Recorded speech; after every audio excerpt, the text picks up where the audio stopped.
Hello and welcome to Theology on Tap. And today I'm going to read from the book of Ecclesiastes chapter 1.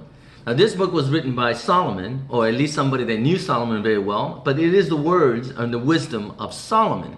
See, in the Old Testament, Solomon wrote 3 books. Song of Songs he wrote when he was younger.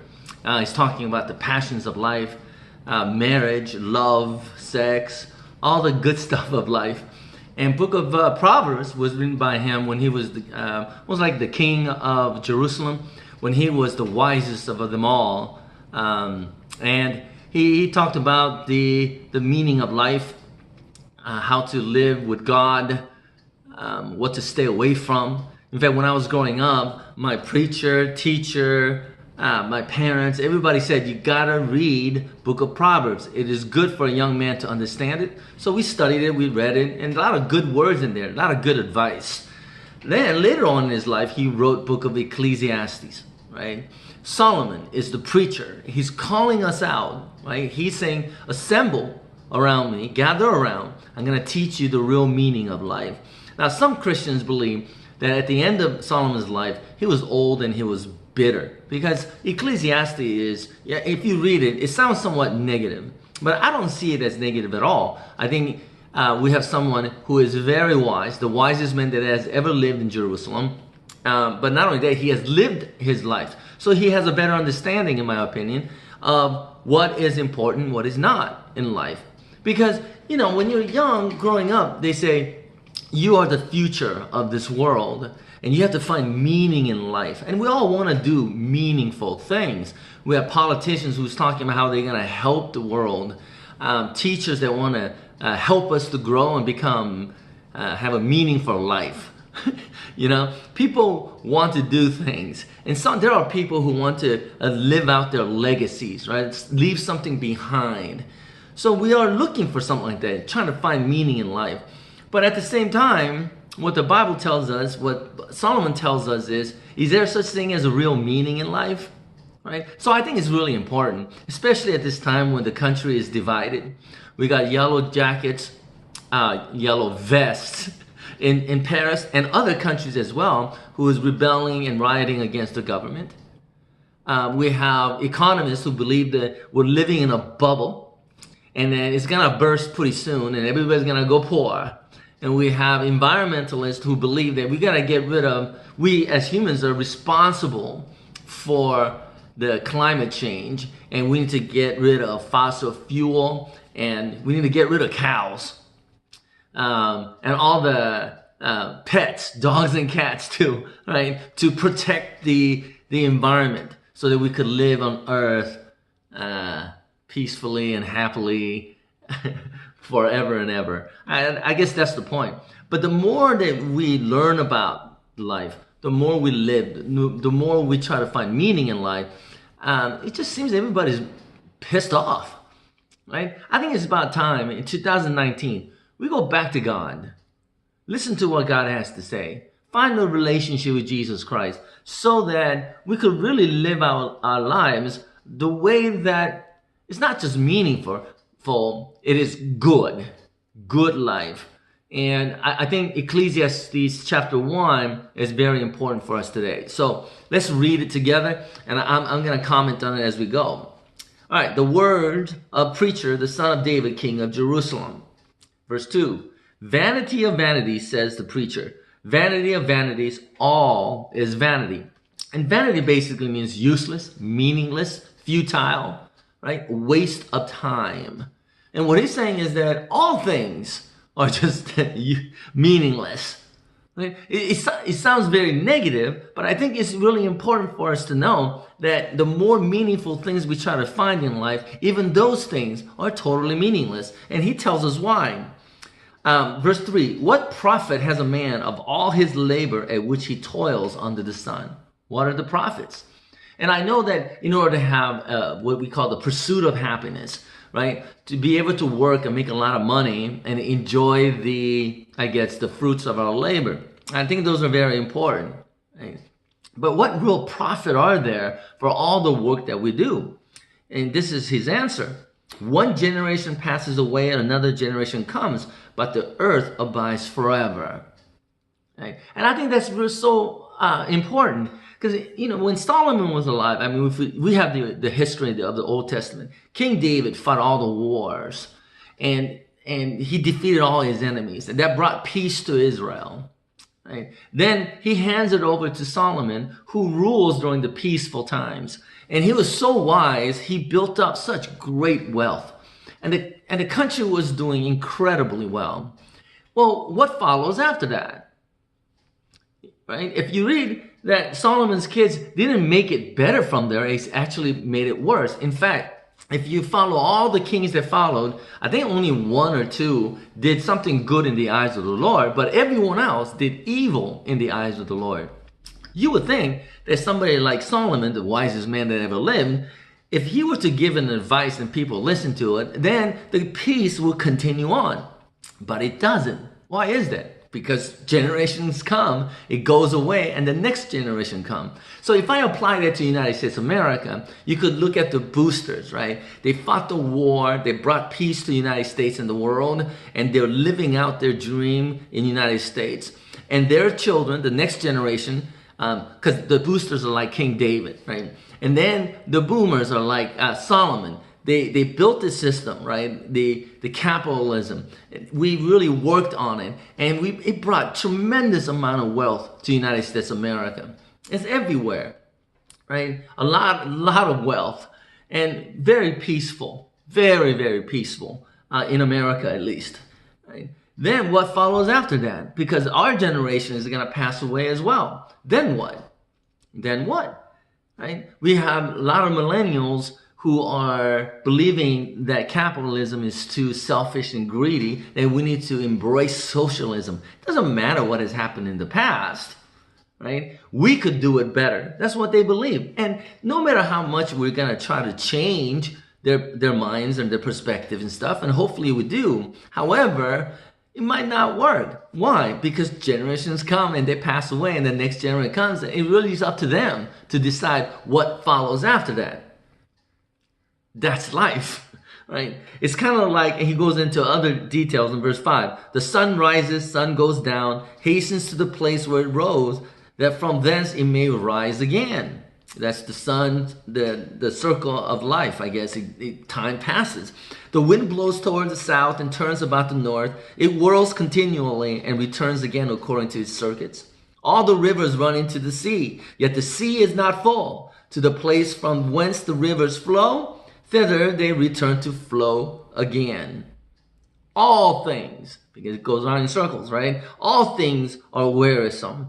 A man is not satisfied with utterance. His eye is not satisfied with seeing, nor his ears satisfied with hearing. Men are never satisfied. We're always looking for better things or more meaningful things.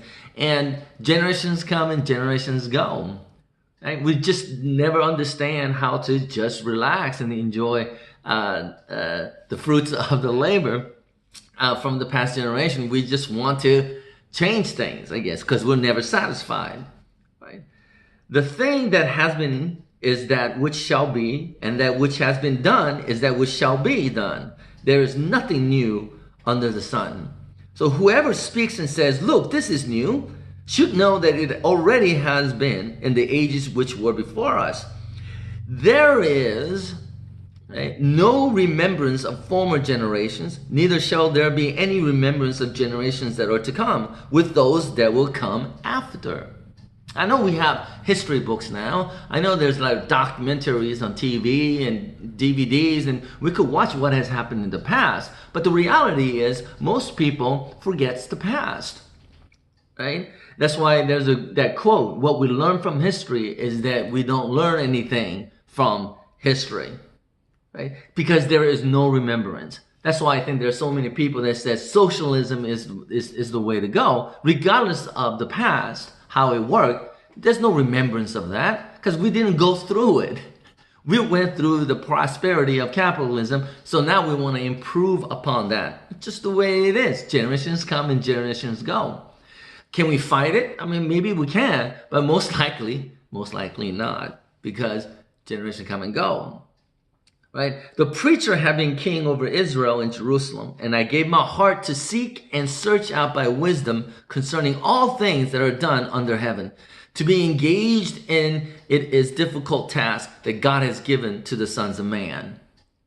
Solomon was given the task with all his wisdom. He's got to understand life. I have seen all the works that was done under the sun, and behold, all is vanity and vexation of spirit. It kills our soul. It kills our spirit. Right? Because we know the more we try to do meaningful things, the more meaningless it becomes. Right? Because changes do come. There's no stopping it. Right? And so he says the things that we cannot change, right? He says the chaotic cannot be made orderly. We should learn from that, right? I know that people want to make things better, right? But chaos will continue no matter what we do. Chaotic cannot be made orderly, and he who is lacking knowledge cannot be supplied with it. Cannot. So I guess what he's trying to say is that I think Alan Watts, one of the greater philosophers, right? What he said was, in order to teach the fool is allow him to continue in his journey of his foolishness so that he could become wise. There are people you just can't just teach and hopefully they learn, is that people have to do their own journey. So when it comes to disagreements that we may have, I mean, you could vote for one way or the other, but whoever wins, let's say, right, whether it's Republican or Democrats, whether it is the rich or the poor, it doesn't matter. Whoever has control, you know, if they're foolish or if there's chaos, there's nothing that we can go. It has to be traveled in order to learn, and that's the most biggest problem with wisdom. Wisdom is something we gain because we learn something. We have some kind of a knowledge and we experience life and we have wisdom. And that's the worst part about growing old is that, man, if I only knew what I know now back when I was a teenager, I would have done things totally different. Why? Because we lived through it. We lived through it. And that's frustrating because you want to teach the next generation what we have learned. But a lot of them has to go through their own journey. Right? So what he says, once again, is the chaotic cannot be made orderly, and who is lacking knowledge cannot be supplied with it. So, if I may, so I know that was it Stephen Curry and other people in the NBA had talked about the moon landing was faked, or there's flat earth societies that are out there and stuff like that. I'm really into flat earth stuff because it's fun. Do I really believe in one thing or the other? I don't know. I'm not a scientist or anything like that. I'm not sure. But if you disagree with flat earth, the more you fight it, the more they will fight back, right? Let them continue on their journey, and then they will become wise. They will either prove the earth is flat, or they will learn that it is not, and they will walk away from it. There's no fighting it. Let the journey continue. That's what Alan Watts said. Right? But what about the other side? What about the one that is filled with knowledge? They studied hard. They read all the books. And they have so much wisdom and so much knowledge, like, I don't know, Bill Nye or whoever that is knowledgeable. All right. What about them? So Solomon says, I have communed with my own heart. He's talking about himself, saying, Lord, I have become great and have gotten more wisdom than all they who were before me in Jerusalem. Yea, my heart has had great experience of wisdom and knowledge. Right? This is the opposite of fools and chaotic things in the world. And I gave my heart to know wisdom and proverbs and understanding, and I perceived that this also is vexation of spirit. Isn't that something? Right? We want to learn so we can make meaningful decisions in life and make some changes. You know, to say, yeah, you could change the world, kind of a thing, right? We could do all that kind of stuff, but what Solomon says that even that is meaningless. It's vexation of the spirit, and the reason why is because in much wisdom there is much grief. And he who increases knowledge increases sorrow. And that's just the fact of life. Right? I think that is one of the reasons there are people who are just filled with grief and sorrow, and so they get really angry about things, and there's so many people fighting, one group calls another deplorables, right? Another group calls the flat earth and non-scientific world religious people a bunch of fools believing in myth. And they're all smart and they're going to science, and the more stuff they get into, the more frustrated they become, right? I mean, just look at the people who predicted the end of the world, the environment, that we as humans are responsible. There's no real proof of that, right? But people are just so stressed out about the reports and stuff, so they're trying to feed all this information to us and say, we gotta do something, right? Can you imagine how frustrated they're? So frustrated they actually use the data and manipulate it so they could actually look like they're smarter. But they're not. Because there are times when we say, oh, global cooling is going to ruin the world. And there's other people that says, hey, global warming is going to kill the world. And then there's the religious people who are just so wise in their understanding of the Bible and everything. They study hard and they want to get better and they want to get closer to God. They want to become more pious, and they try, they pray, they fast and do all that kind of stuff. And yet they continue to do evil in the world. A lot of them do. Right? Things don't change. So all things are useless, meaningless, futile, waste of time. That's what he's saying. Interesting, isn't it? Interesting. And that's the word of the preacher. Now, he's not saying we should just do nothing and die. What he's saying is that let's not waste our time thinking about doing things that actually brings about more sorrow. What matters is, as we continue reading on Ecclesiastes some other time, what matters is our relationship with God, with our family, our spouse, our children, and our neighbor. I think those are the important things. When I was growing up, and I'm in my mid-50s now, when I was growing up, you could only get news through a newspaper. And when you're young, you don't read newspapers, only once in a while. And news was only 30 minutes long. So you don't get to see all the stuff that's going on in the world, right? But now we got this computer that we know exactly everything that's going on in the world. We have gained so much knowledge and wisdom about how the world is, our differences and similarities, and what we like, we don't like, how we get along, how we don't get along, and all that stuff, right? People who are going through all the tragedies of life, sufferings in life. We know so much. And the more we know, the more we want to make changes, the more frustrated we become. And I think that's why the country is divided. I think that's one of the reasons why there are riots in Europe. And soon it's going to be all over. The economy is going to fall, And we always try to do things to better ourselves so we could become more comfortable and stuff. And all the while what God says is, hey, listen, I'm here. Let's have a good relationship. Let's put our interest and thoughts into your spouses, your family, and your neighbors. Be good. It's not just about being meaningful, doing meaningful. Just be good. That's what really matters. Because everything else is meaningless. It's a good reminder. All right. Hopefully that would encourage you. It's not depressing. It is encouraging, so that we could look within ourselves and learn and hope that we could change to do good, because everything else is meaningless. Right? So I would say, let's find a relationship with God once again that could encourage us to live that life, right, of righteousness. I think that's important, right? Let's go back to Jesus today. God bless you, and I'll see you next time.